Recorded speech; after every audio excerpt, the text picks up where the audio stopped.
Hey folks, welcome to Narratives. Narratives is a podcast exploring the ways in which the world is better than in the past, the ways it is worse, and the paths towards a better, more definite vision of the future. I'm your host, Will Jarvis, and I want to thank you for taking the time out of your day to listen to this episode. I hope you enjoy it. You can find show notes, transcripts, and videos at narrativespodcast.com.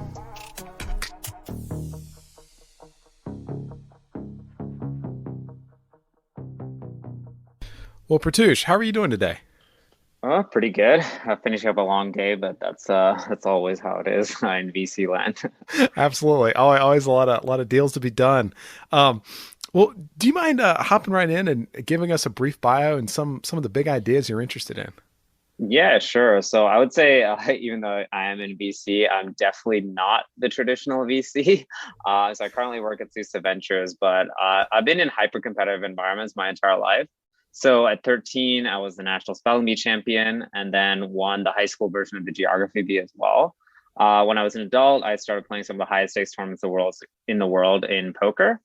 I guess I pretty much sort of ran my own fund within the realm of high stakes poker by getting like investors to back me in super high rollers and all these Nice. other sorts of high stakes tournaments. While also putting out my own GP stake, which was my share of the money as well. After poker, I got into crypto trading and I was also working on a crypto gaming startup. I think that all sounds like super nice, but I think the underlying thread is I actually made and lost a fortune twice. So like once in poker and once in crypto. I'm kind of grateful to have been able to learn so much from that rise and fall at a pretty young age. So it's been a pretty interesting and circuitous journey to get to where I'm at now, which is investing at a venture fund. But it's been, pretty awesome, learned a lot and really like happy with where I'm at today. I guess I would say in terms of big ideas I'm interested in, I guess Christianity in general, specifically Christianity in the modern world, and how do you reach out to people in this sort of like post Christian world. I don't even know. I don't even know what level of post Right. we're at. But and then I relationship between faith and work. So this is something I'm currently exploring as well. And like how my vocation in venture like fits in with Christianity.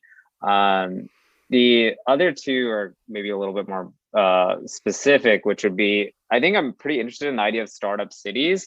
But then there's also this tension with the Christian idea of being planted with where you're at and really Right. investing in your local community and like not necessarily just exiting because it's a better alternative. Right. So this is a tension I'm like really trying to play with. And living in San Francisco and there's a lot of issues with governance around here. It's kind of one that I'm struggling to figure out like where exactly I fall in. And this might actually be the subject of my next piece. Actually, would be something about like where do we fall in terms of like the Balaji exit versus like the stay and rebuild the city, and I guess I'm still not sure there. And probably the last one would be on apprenticeship and mastery, and so that's kind of like a theme that's run through my entire life in terms of always finding like a master or someone to learn from and then trying to like ascend to being one of the best in the world at what I do. I love that, and there's a ton to unpack here. And I'm a fellow geography B kid as well, so Nice, I really nice. appreciate that. You mentioned, I guess this is not on the outline, but this struck me as a really interesting question. You have spent a lot of your life living in hyper competitive environments. Yeah. How do you and this is like a very difficult question to answer. So like, just I keep that in mind. But how do you think about finding alpha? Because you've been successful in all these areas. Mhm. Like, how do you think about being successful when there is a lot of competition? Totally. I think there's two kind of questions I want to ask myself, and I think it starts with like, and this I would say I never thought about it this way explicitly, but it's actually through a conversation with a pretty like well-known investor person who sort of like was able to like give me the framework to do it. So I'm not gonna like pretend this was like my my idea, but I think like when you want to think about your edge, you should like try to really figure out what that is. And then once you figured out what that is, there's sort of two follow-on questions from that, which is like, okay, where do I not want to spend any of my time? And then what do I want to resource with 10x order of magnitude? So like if you're say in like investing, it's like, and you're like, okay, one of my edges in investing is like I'm a really good a fundamental investor, and I really understand markets and product and everything like that. I'm not Yeah. really good at like some of the psychological stuff.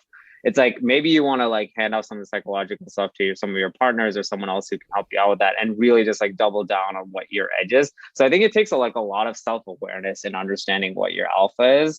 So like in poker, I think something I was really good at, or one a lot of my edges was from like developing a strategy, and developing a superior strategy to some of the other people I was competing versus. And maybe not as much some of the like more gut and feel type stuff. And so like that's sort of the way like I try to like really focus on what I was good at and try to like cover up some of my weakness. I'm not sure if I really answered your question there, but No, I think generally that's probably that I think that's a really good answer to that question. You know, you need to find like where your edge is, and you need to like figure out, yeah. you know, how do you deal with your weaknesses, or how do you reinforce your strengths? Exactly. And like I think the question of like how do you find alpha is kind of like a difficult question, because a lot of times it involves like zagging where others are like going in one direction, Right. right? So like because otherwise what you end up getting stuck in is you're just trying to like do something that's like you at best you're gonna be like 1 to 3% better than everyone Right. else. So like in poker, when everyone was playing very like feel oriented and wasn't using strategy or game theory at all, like being a very game theory oriented player was like a great way to like develop alpha versus other players. And then once maybe like everyone in super high was basically playing the same way or using a lot of the same strategies that they developed, it was kind of like useful to eventually be able to deviate from that, or you like mix in elements of like more exploitive strategies. So like some of the best players in the, at least during the time I played, were able to like mix that in, and I think that was part of their edge. So I think sometimes it's like zagging, right? So like if every early stage venture fund is doing the exact same thing in terms of like looking for these same deals, looking for the same types of people, looking for the same pedigree, it's probably at best you might be able to outperform them by like 1 to 5%, but you're Right. not gonna be able to really like create real alpha. And so that's when you should always be looking for the zag, I guess. Definitely. And it seems like a real problem because I have a feeling that a lot of VCs, and I don't think this is the case for you at all, but a lot of VCs are hyper mimetic, like they really copy each other, and there's like a lack of like, you know, trying to think for yourself in some sense. Yeah, no, Trend totally. following, And right? like, I mean, part of that has to do with like the nature of investing. So like venture is somewhat different than public markets in that you really do need to find like someone else to like invest in your company in like 18 months. Right. So this was something that I like didn't have enough appreciation for before I joined the venture industry. Where I was like, I from before joining, I was like very much like, oh, I'm just gonna be first principles, super contrarian, and like figure things out for myself, and it doesn't Right. matter what the rest of the market Yeah, thinks about whatever. Yeah. things. And then I realized that, hey, like you're only gonna be able to fund them for like 18 months, especially if you're like just a seed stage fund, right? Right. So some investor has to like be able to invest in them in 18 months. That means there needs to be enough progress, enough traction, something that makes people like excited about it. So like if investors hate the market the founder is, and or they hate Yeah. the you know, like whatever their like specific things are, it just makes it much harder. So like if you're in a category that everyone likes or everyone in VC likes, like fintech or something like that, or crypto now, Right. it does make like I can see why people get drawn into these mimetic games. I think the issue is then it's like again hard to create alpha. There's a lot of money that ends up chasing the same deals or copycats, and that's when you can get sort of like Right. these narratives that form that probably aren't entirely real. And that's like why people like Bedrock and all talk about narrative violations and things like that. So I think there's like you kind of have to like be able to hold both in your head, like, okay, I want to be not mimetic, I don't want to just follow what everyone else is doing,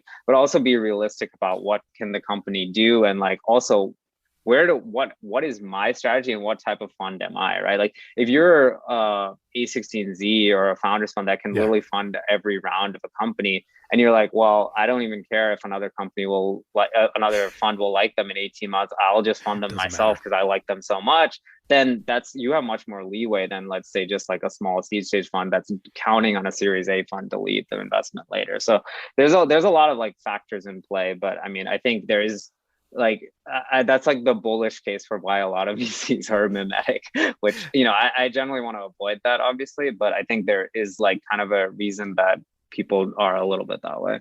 So it's something where like, if, VCs like as a rule, they hate redheaded founders. And you're like, man, this redheaded founder, like they have the best company ever. This is like, this is gonna be a decacorn. This is gonna be incredible. But you're like, wait, like I have to think about the meta level. If in 18 months they can't get funding because no one invests in redheaded founders, despite Yeah. like the underlying fundamentals, like you're just not gonna be able. It's not gonna be successful. For sure. And I do think a lot of those, like, for what it's worth, I do think a lot of those, like, traits like redheadedness or, race and Whatever. things like that. I don't think those are really factors. Yeah. I think pedigree and stuff like that does matter. So like if Yeah. you've worked at big company, like big hot companies or hot That helps. startups, or if you have like an elite school in your background, there's no doubt that helps for sure. Gotcha. Gotcha. Very interesting. Very interesting. You know, you're a Christian, and it's almost what's notable to me is I grew up in a fairly rural community, fairly Yep. evangelical community. So this was the norm. Working Yep. in tech now, like this is very much not the norm, and it's almost Yeah. like weird to have someone like working in venture that's like like Will is not afraid to proclaim that. Um, Yeah. how has that experience been so far? I mean, yeah, and that maybe that's even a weird question, but how has it been being in tech, being a Christian, being like fairly loud about it? I would say compared to what most people would do. Well, I guess like the interesting thing is like when I joined tech, I wasn't exactly loud about it, right? And I remember Be having this quiet. conversation with my wife. Well, she was my fiance back then, Yeah, but like a year and a half ago when I joined the startup I was at before the fund, and I was very much like, oh, like I feel kind of lame because I'm not putting like Christian in my bio and things like that because I was kind of like scared to do it because I'm like, yeah, wait, I'm entering tech, I'm moving to San Francisco, like, do I want to like declare this kind of publicly? And you see people that I admire, like a Brent Beshore, he'll literally the first thing in his bio is Christian. I was like, why do I not have the guts to do right. that? So it's definitely been a journey, right? Like I don't think it was very easy. And there's been moments too where something will happen to someone or a friend, or it's your company or in your company or a fund, and you'll want to say like, oh, I'll pray for you, or like something very personal. Yeah, You want to like pray for them, but then it's also you kind of like overstepping the line if you say it like too right. specifically, or it feels like you don't want to like say that and kind of like out yourself as like a Christian or someone Yeah, who like believes in God. So I think it was kind of a difficult journey. And honestly, I think part of the reason why I wrote the piece eventually was because like I kind of was like tired of hiding that because it's such a big part of like who I yeah, am and what my identity is. And ultimately, like if that makes some people like I wouldn't say like I guess I don't know if it makes people uncomfortable. I think it's just part of who I am, and right. I just wanted to be out there, and it I think it creates like sort of like a open conversation with anyone I want to work with, that they know like what really drives me and like what I Right. do on weekends, and like you know why I think about the things the way I do, and also why I'm driven to do what I do. Because I think there's this perception of Pratyush that you can draw if you just look at like Wikipedia or Google or something. You're like, okay, this guy was like, won the spelling bee, and then he's like a poker player, and like now he's in VC, so he must be a certain way, and Right. he's probably driven by like money and these other things. And I think like being very upfront about my Christianity and how that changed the things that matter to me, and like why I do the things I do is like important, so we can like have like an honest upfront conversation rather than this very surface level like like bragging Pleasantry. conversations. Yeah, Yeah, yeah. absolutely. I'm curious, how do you see your work kind of intersecting with your faith and your work in venture? Yeah, so I mean, I think there's a few Bible verses about how there's the story of the talents or the minas, where you take the minas Yeah. and you like double it, and it's well done, good and faithful servant. And I think Peter Thiel's written about like the city of God, sorry, not the city of God, but like the New Jerusalem and things like that. Right. And I think there is something about like venture is about like creating wealth, not for oneself, but for others. Like it's positive sum wealth creation, which Right. makes it very different than poker, which is zero sum wealth creation. And so through the startups we fund and the companies we help build, there's going to be like massive positive externalities and wealth creation for billions of people.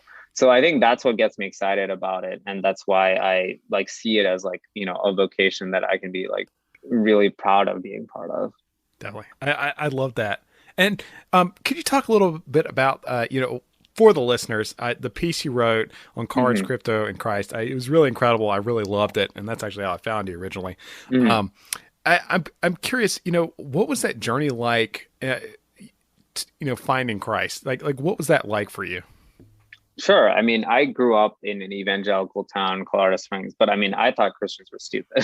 Like I started off as a Hindu, but then eventually became like full blown atheist, like, you know, Sam Harris, Right. Eliezer Yudkowsky, all like hyper rationalists. Basically, anyone who was religious, I thought was dumb. And I think that I don't know if there's like as many of those types of people around these days, but there was like a very much like this 2006 to Right. 2014, you know, like Reddit, like It's the new zeitgeist. atheism. Yeah. Yeah, zeitgeist, right? I don't know why it exactly flipped. That's actually kind of a question I've been like playing around with in my head. It's like, why did that like suddenly change? But yeah, I was very much a part of that Yeah. like sphere, I would say. It really took until I started watching Jordan Peterson videos in 2017 or so, and it was like Yeah. he was talking about the psychological significance of the Bible, and hearing those lectures, it made me realize it wasn't dumb. Like there was like actually It was like like a straight up. reason why Yeah. people believe these stories. And so I wouldn't have said like, oh, this is truth. I was like, okay, there's like a truthiness to it. Like it helps people live their lives. There's like Right. moral value that comes out of it. And like religion isn't just like this chaotic evil force that like ruins people's lives and causes war, or, you know, whatever the like cliches of like, you know, our atheism might be. And I was like, okay, these people aren't dumb, but like, I mean, I still didn't believe like there's still there was a massive gap there. Um, and it was only like in 2019 when I was in a pretty dark place. Like, so I mentioned I lost a fortune twice before. So this was like the second time. Number two. And I was, you know, in a pretty dark place, didn't really know, like, you know, I was contemplating suicide, like didn't really know where I was going in my life. But I was going on some dates, and I ended up going to church with a girl who's I met on a dating app. Nice. And yeah, so we went to church, and I mean, the moment I walked into church, like I had just had this like overwhelming experience where like the music started, and I like, you know, just felt like I was home, and I like felt like tears were coming in my eyes, and I couldn't explain it. And I was like, this is my first time ever in a church, actually.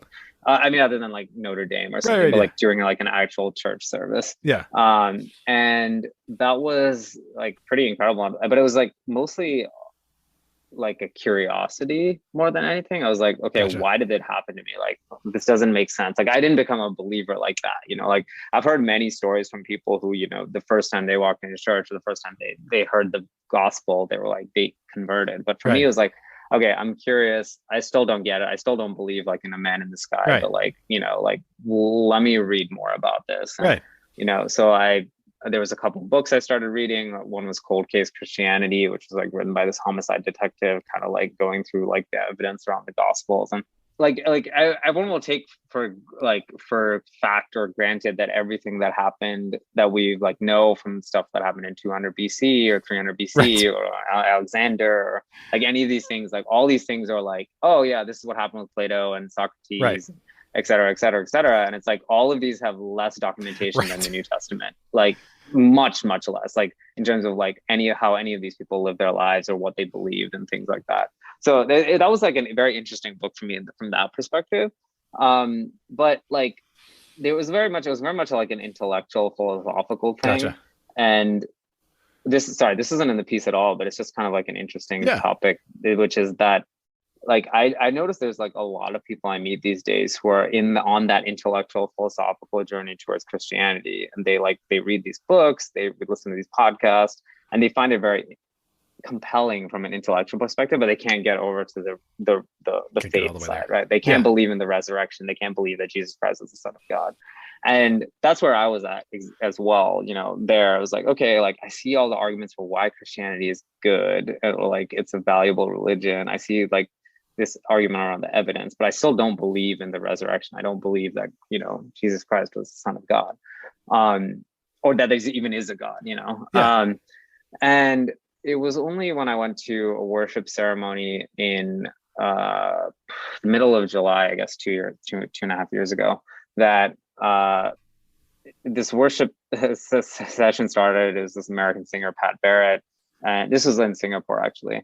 Nice. And like the worship was going on. I remember the first half of it just thinking like this is this is stupid. Like I don't understand what these people are doing. Like they're all like singing and waving their hands. I mean, I've seen that in church, but like it just felt very alien, because like, you know, the types of people who go to like a midweek session at of worship are like, bias, you know, they're like hyped up. They know the words, they love this stuff. So I was like, okay, this is not me. And I was dating that girl at the time. I was like, okay, I'm gonna break up with her tonight. This is dumb. Like I don't want, like, I'm just never gonna be a Christian, you know? Yeah. And then they had an intermission and they were doing testimonies, and this kid with cerebral palsy came up, and he just like gave his testimony about, you know, how when he was younger, like no one thought he would be able to like read or walk, like talk and things like that. Yeah. And he gave this very powerful speech about like how, you know, he'd gotten his degree, he was going on mission trips and all these sorts of like amazing things. And I just remember thinking like,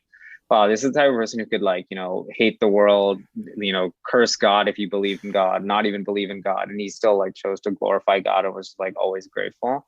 And like, and he'd become a believer, and all those things that they had said were proven not true, right? Like he even though like he'd been told he wasn't going to do this or that, like they believed in God, and all those things changed. And for me, that was like, okay, well, if I want to give God a chance, I should just give God a chance in the second half of this. Like, I don't know, if you're real, just prove yourself to me. Like, if this person can believe, like, why can't I? Yeah. And it was just like some point during the second half. I mean, I think I wrote in the piece, like, I don't remember which song it was. It's like one of those famous Pat Barrett songs, Good Father, or Build My Life, or some. It was one of those. And I just remember like basically like time almost like basically time stopped, and I just felt like this connection with something just like basically eternal, divine, powerful. There wasn't like, you know, a voice that told me, hey, I'm God, like, hi, or something, but it was just like, oh, you're real. Like, I'm connected with you and I know who you are. And that was it. Like the second before I wasn't a believer, the second after I knew God was real. And I was like, okay, I'm a believer. And like, I think my life completely changed in that moment. I mean, there was lots of like other things that were very important. Like I would say, like I knew he was real after that moment. It was only like a month later that a different sermon where I watched, you know, Jesus healed the leper in a video, that like I realized that not only was God real, that he loved me, and that's why he sent Jesus, and Jesus loved me as well. And that was when it like was a complete heart transformation in terms of the type of person I was and who I am, and like my everything, my relationship with God and everything like that. So. That's really cool. That's such a cool. I love that progression, right? Like it's really powerful. I'm curious, and this is a bit of a left-hand turn, but you know, envy, you know, it's a sin. But you know, how concerned should we be about it? It seems like it's one of these things in the modern world that people ignore the most. What do you think about it? Yeah, I mean, I think it's definitely underrated as a topic, actually. I think many of the political discussions we have, battles with organizations, all these things come from envy. I don't want to rehash Girardian concept of mimetic desire, because like it's been done to death like everywhere in tech circles, but like it would be perhaps mimetic to go over it. Yeah, exactly. I do think it's important. Like I think like one thing I often think about is if you hear someone's opinion and it doesn't make sense to you, just try to trace it back to like, how does this make this person feel better about their position in the world relative to others? And you'll understand their opinion like 99% of cases. And like there's like one specific example that I also think about, like it was from Keith Rabois. He made this comment on a podcast a few years ago, and like it's just stuck with me since, which is like, why does media hate tech so much, right? And like the standard reply is like, oh, it's because tech is killing its ad model. It's, you know, they They hate tech because of Facebook, what Facebook did to newspapers. They hate tech because of the 2016 election. These are all like classic reasons that like everyone in tech thinks about. But like Raboy gave the point, which was that a lot of these journalists went to school with these tech people at elite schools. And now they're making 30K a year writing articles for BuzzFeed, living in a small apartment in Brooklyn. And some like these same people they went to school with are making like 500K a year to like do something for Netflix, right? Really or like even the more extreme cases, they're like someone who just coded an app and became a billionaire, or like ran an enterprise software company and became a billionaire. And that's sort of resentment from that, like the people you're like most closely compare yourself to is like very deep and intrinsic, and it's like very hard to escape like that feeling of ressentiment or whatever you want to call it, right? It's like it's like deep in your bones, and it's like very, very hard to escape. And like I think a lot of if you look at the most like angry or vitriolic articles from media people, they all went to elite schools. Most of them went to elite private schools too. Like it's not just like, oh, I got into Harvard from a public school. It's like they went to like one of those like 60K a year private schools. So they've been in that world the whole time. Yeah. And they feel envious of the wealth, the power of the tech people, but they can reframe themselves as the heroes for going after these big bad tech people, right? And it's like a lot of envy is like about recasting yourself as a hero or being able to cope with your own like failures or insecurities. So yeah, I guess that's like something that I just like think about a lot with envy. And I think in terms of like how do we escape it, or like what can we do about it? I mean, I do think Gerard is right. Like the only way is through Christ and your identity being in Christ, right? Like if you find your identity in your work or the things you do, is always going to be subject to comparison to others. But if your identity is in Christ, then you don't have anyone else to compare yourself to. Right. You should look up more and look around less. Yeah, exactly. Very cool. Another hard left-hand turn. Sure. Web3. Is there something there? All these terms, it's like Internet of Things. It's like, I'm always like worried about it. Is it a mirage? Do you have, and I don't know how much time you spend in the space, but you are in venture right now. So Sure. Sure. I mean, I think it's a mix of both in terms of, is there something there? Is there something a mirage? I mean, I think the reason why people use the term Web3, like the positive view would be like, well, we're talking about re-architecting the entire internet, not just building like decentralized money or financial asset. And we want to talk about use cases like NFTs, gaming, et cetera, et cetera. So like that all makes sense, right? Like decentralized everything on the internet with financials. But I guess like a lot of, I kind of joke that it's just a rebrand for crypto, just because crypto has so many associations with scams and ICOs from 2017 and all these other things. But sometimes a rebrand is good. Like it creates like an aura of inevitability to it. It makes people feel like they're early adopters as well, which creates like excitement and buzz. Like I think a lot of people can like talk about themselves as Web3 investors or joining a Web3 startup and feel like, hey, we're part of like building the ground floor or something. And that creates more excitement than like, oh, this has been around for like 10 years and like just like the negative connotations of crypto. And I think it makes people who are engineers as well and builders feel like better about participating in it, because like it feels like less that like, oh, we're just like participating in this casino, which I guess is like in terms of the mirage thing. I mean, everyone knows the majority of the use case right now is still speculation or crypto as casino.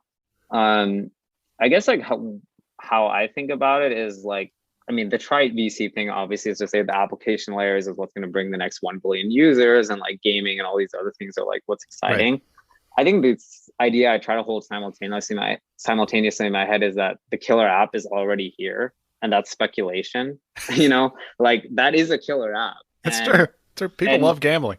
And maybe speculation takes you all the way up to bootstrapping and decentralized money or decentralized financial applications. People are trying to do something that's never been done in history. And maybe what gets us there isn't what people want to talk about, like a decentralized Uber or gaming or something. And it's just speculation. Right. So yeah. And I think like in terms of speculation, I was listening to a podcast today actually by Suzu and Hasu. So Su was one of the investors at 3 Hours Capital, which is the fund that incubated the gaming startup I worked on, and Hasu is a researcher at Paradigm, and they were kind of talking about like no new user really wants to use Bitcoin or ETH really or buy it at this point. Like anyone if you have 1K or 10K, you want to try to turn it into 100K Exactly. and you want to use altcoins to do that. Like, Yeah. Which means that like a lot of these things don't really have network effects, or they taper off at a certain point. Like there's massive network effects early, but there's really not at some point.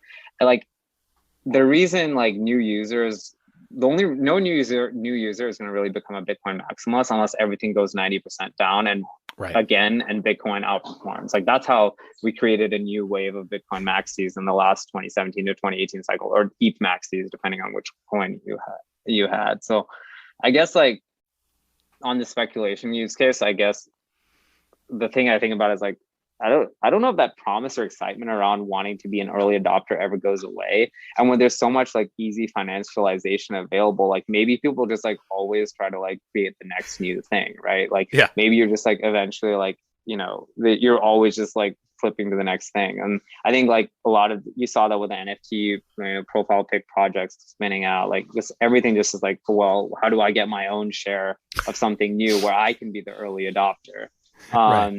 And I guess like in a way, maybe that's bullish for like ETH and Bitcoin. They just like compete for money status, and then just like there's a cycling like group of just like chains that are just like doing new technology or applications. But yeah, so I mean, I think there's some mirages, there's some real things. Like I personally care about decentralized money, decentralized pseudonymous like financial applications.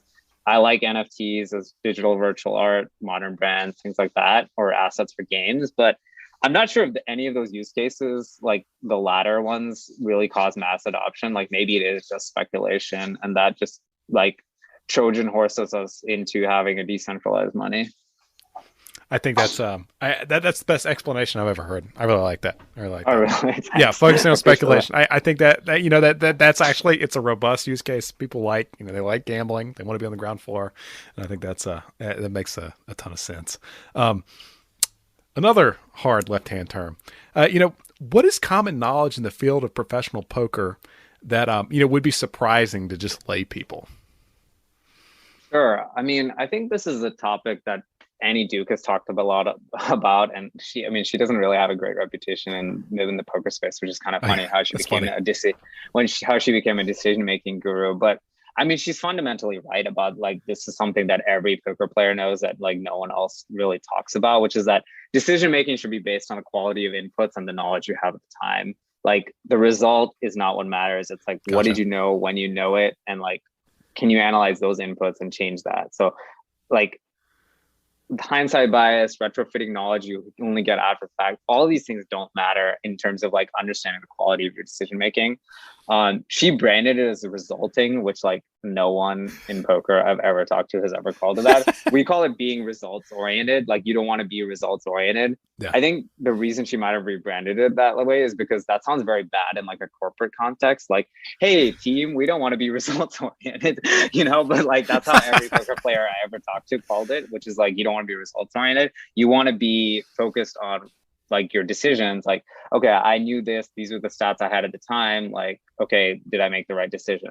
Gotcha. So like, if you think of someone as like, if you know someone plays super tight and they never bluff in the spot, and that's like the only just like info you have, and you folded, and then like 5 hours later you saw some other information that changed your mind, it doesn't mean that your initial decision was wrong necessarily. You could go back and analyze, okay, were there things that I missed, or there things that I actually knew at the time that I didn't take into account? But you don't want to like just include stuff that is just like after the fact. Got it. And this is a difficult question to answer because it's generalized advice, and generalized advice is probably usually bad. But do you think people in general would be better if they focus more on, the quality of their decisions and less on the results and outcomes? Yeah, I think so. I think that like it's just something that just gets bred into poker because you realize how many things in life have some variance, have some luck. There's elements of things you can't control. And if you focus on the things you can control, just over time, your decisions get better and you will win eventually. Results. Yeah. The individual outcome is not necessarily like indicative of like long-term outcomes. That makes sense. And, a lot of people make the comparison between VC and poker. Do you think there are some parallels that have been useful to you? Totally. I mean, I think the results oriented thing is definitely a That's the parallel. I thing. think like a lot of people will lament their misses or their anti portfolio or even like give themselves a lot of credit for the ones they did get. I think it does. The only thing that matters in terms of like how good of a decision maker is like what did you know at the time and what did you miss, not things that like you couldn't have foreseen. Right. There, I mean, there's one sort of like anti parallel, which is like in VC, like a lot of those early successes can help you build a brand that Gotcha. like makes it almost like a self-fulfilling The prophecy that you will just hysteresis of continue things. to be successful, which isn't the case in poker, Gotcha. like It's always there is independent. definitely some like compounding benefits of like if you have success early, maybe you can get a sponsorship or like, people like will give you more support and backing. But like ultimately, if you keep playing at the same level and you're making mistakes or you're not improving your game, you will be taken apart eventually. Gotcha. Whereas like I think some things in VC can be more self-fulfilling prophecies just because of like brand and like maybe you do learn to improve your decisions later on just through experience and Right. being around other smart people and things like that. But I think there's less of a there is something where like if you do just get lucky early, you can take advantage of it in a way that in poker you really can't. You Like can. the people who won the big tournaments, like they lucked out in the main event for $12 million or they won like a few big tournaments and felt like, oh, I can play in high rollers now. They all eventually got their clocks cleaned out. They lost all their money, But I, Yeah. I think it's not necessarily like that in VC. So Gotcha. that's one trade off. I guess there's like two others I was thinking about in terms Yeah. of like parallels. I think willingness to take risk and bet on asymmetric outcomes. Like I think that's just like both a poker and Yeah. VC thing. Like people are, like I definitely just don't fear losing money, which is probably why I lost money, all my money twice. But like I think it is good to have this like not have a fear of losing money because it makes Yeah. you comfortable with taking bets on companies, right? Right. So Right. I think that's pretty good. Yeah. And then I think the last one is I think the best poker players and the best venture investors will be able to mix this revelation and reason idea, which Yeah. is like you understand you have a strategy, you have a lot of reasons for why you're doing things, but you mix that in with an element of like understanding like the psychological aspects of something or just like gut feel, intuition, and mixing both of those like will not like is I think what separates some of the like very best from just like the very good. Got it. Got it. And I'll on that, follow up there, Will. Just yeah, go ahead. Partush, within the last year, read Maria Kornikova's book, The Biggest Bluff. Mm-hmm. And what I really came away with was how much concentration, focus, elite players had to have for hours and hours and Mm-hmm. hours on end. And you obviously can do that and analysis and strategy, you can do that. But you just touched on the part that really interested me and one of the things that I read that you wrote, and that is the intuition part that you Mm-hmm. thought that final step was that part. Yeah. And it seems to me, just listening to you talk, even the way you came to Christianity seems to have an intuitive feel to it. Can you Yeah. talk about intuition some? Yeah, no, that's a great insight. I actually hadn't thought of that. In a way, it was like a reason thing, and then I had the intuition, like through faith.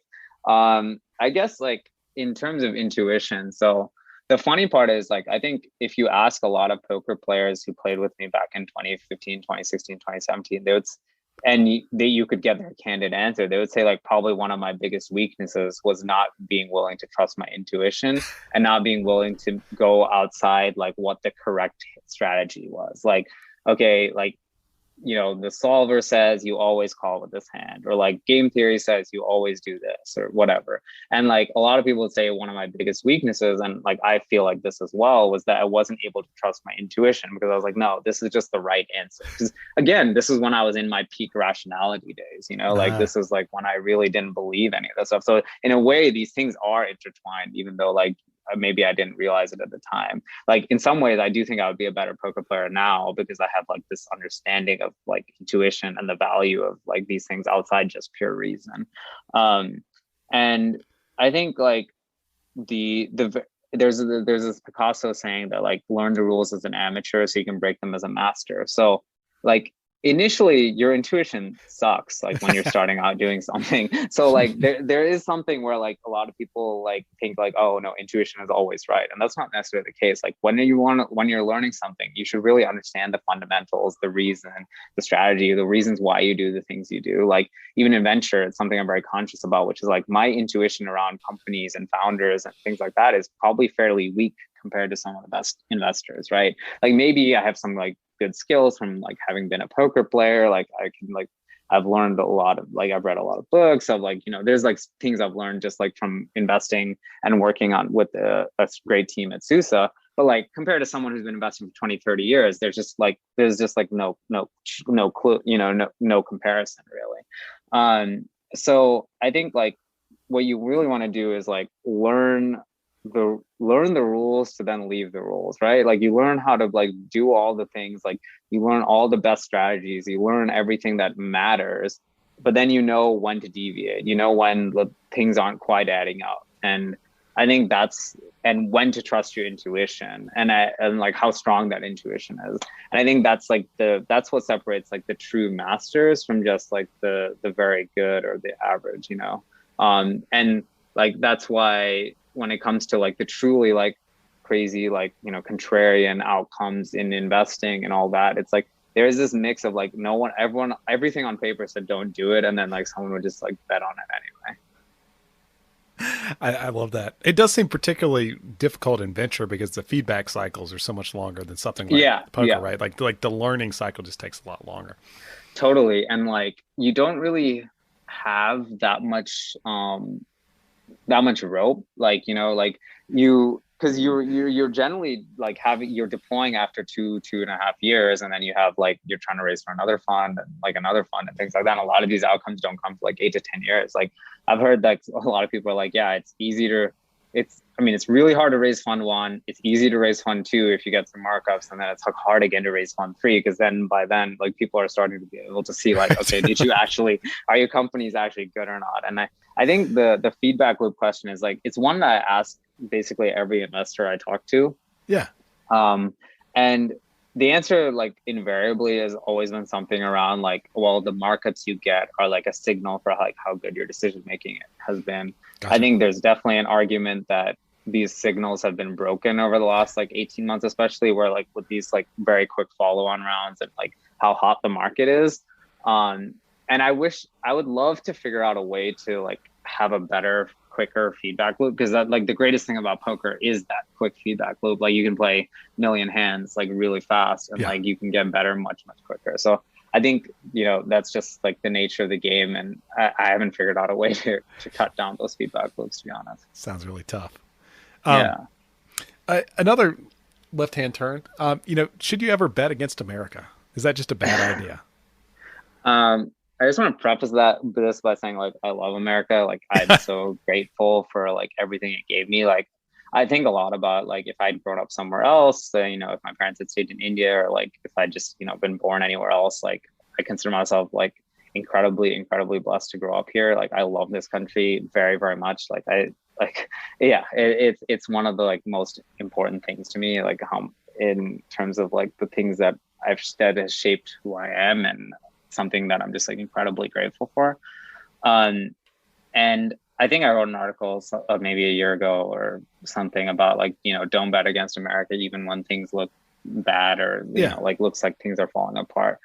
And I thought the election would really change things. Like I thought Trump might be like the Girardian scapegoat we needed to like reunite. Just exercise him, and then exactly. But like I'm pretty worried, honestly, right now. It feels like we do have two Americas right now that are living in two completely different realities. Like, you know, and if you go one place or you go the other, you realize that you are living in like two different countries right now. Like whether it comes to like mass vaccination policies, like all these things are like, it's just literally two different countries right now. And it's like, it's very bizarre when you go from one to the other. And like, I think that's sort of emblematic of like this question I've been thinking about, which is like, if 9/11 happened today, would the country actually unite, or would it just be continued, just like we just continue to live in our two different realities? And the scary part is like, I'm not sure we would. And like, that is very concerning. And that's very much like maybe I understand why people want to bet against America. You know, that's why Balaji talks about exit. He talks about like the future is, you know, Asia. This, or, you know, there's like it's just not, the future of America is not going to be the same as the past. I think the problem we have right now in America is that we have like a big blaming culture.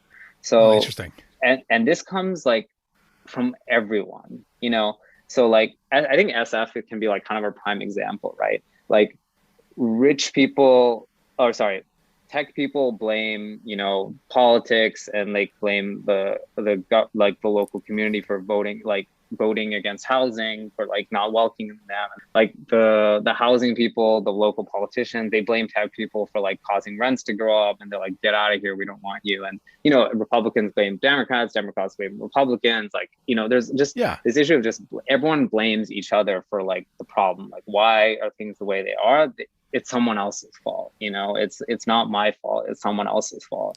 And, you know, this goes rich versus poor versus rich. Like, you know, rich people like, oh, like I blame the criminals for doing this, criminals, you know, everyone just blames everyone else, right?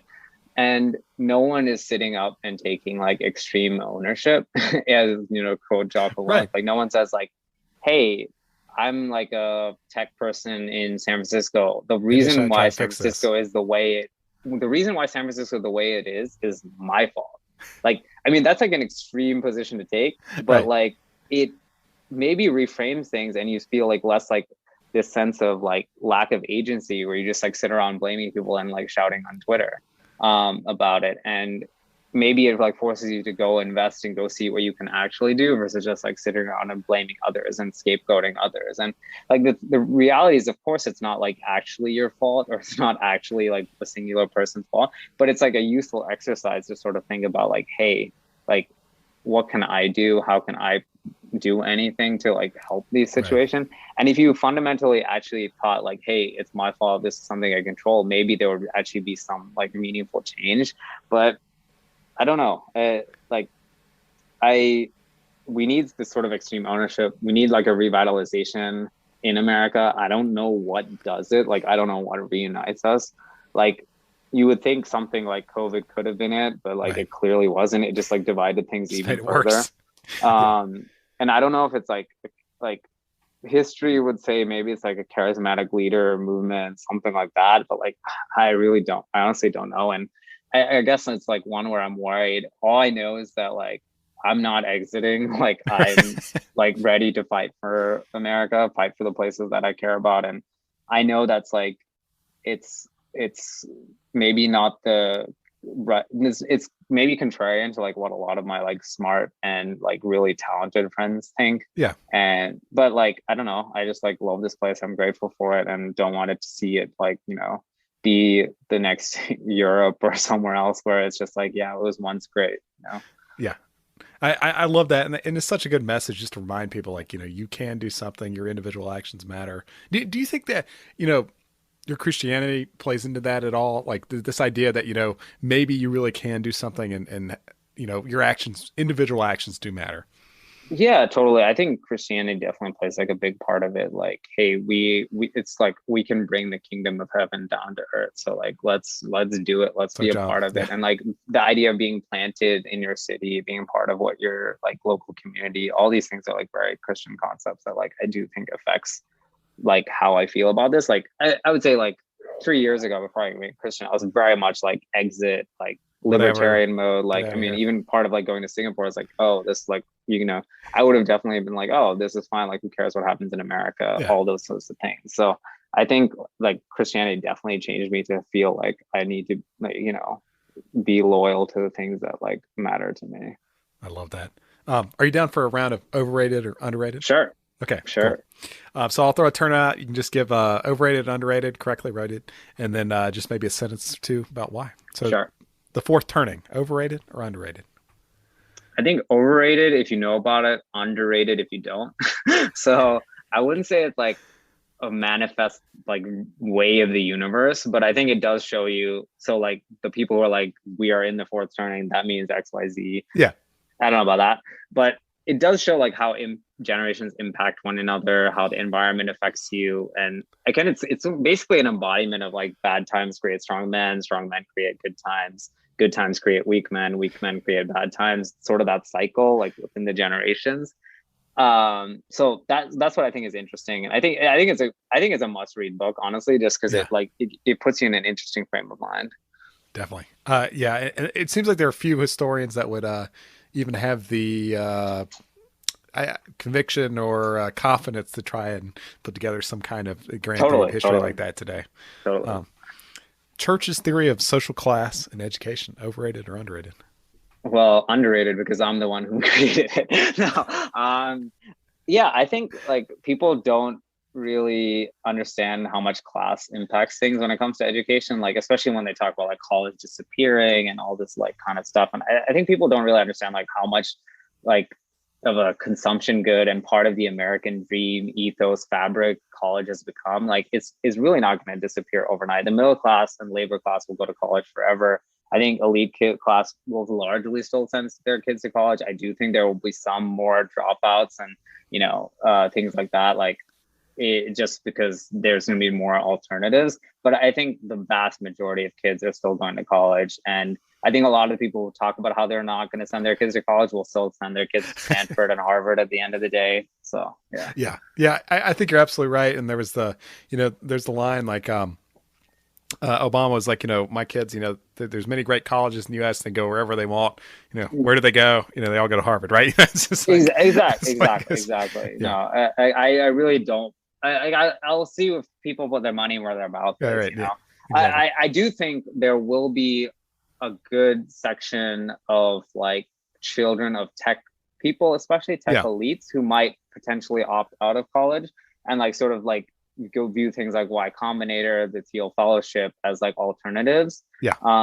And I think, but that's like in terms of the percentage of the population, like it's very small. They also might have an outsized impact in terms of company formation and like wealth and creation and all that. But in terms of like percentage of the population, whether they're going to college or not, like I don't see that like substantially changing. Yeah, I think that's wise.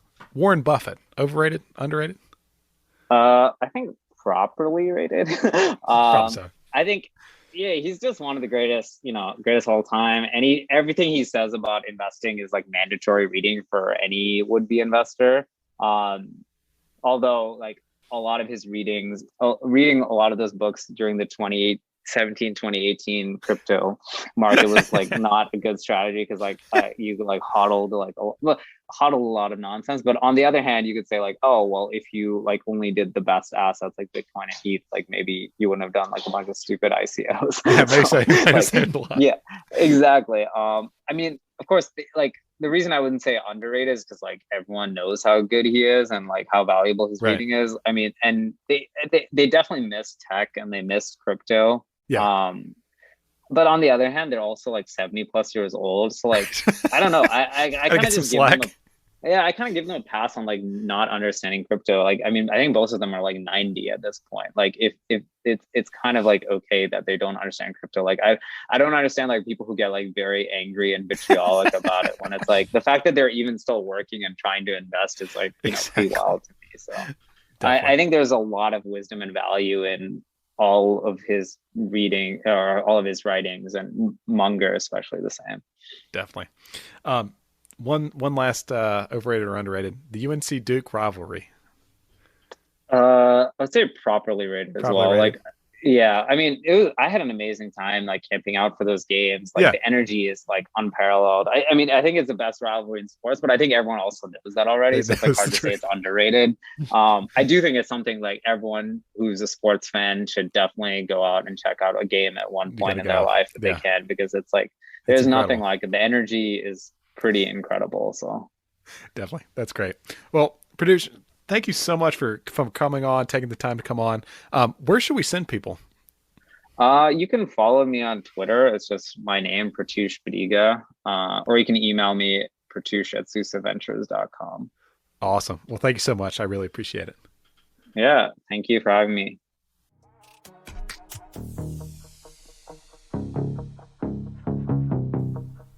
Thanks for listening.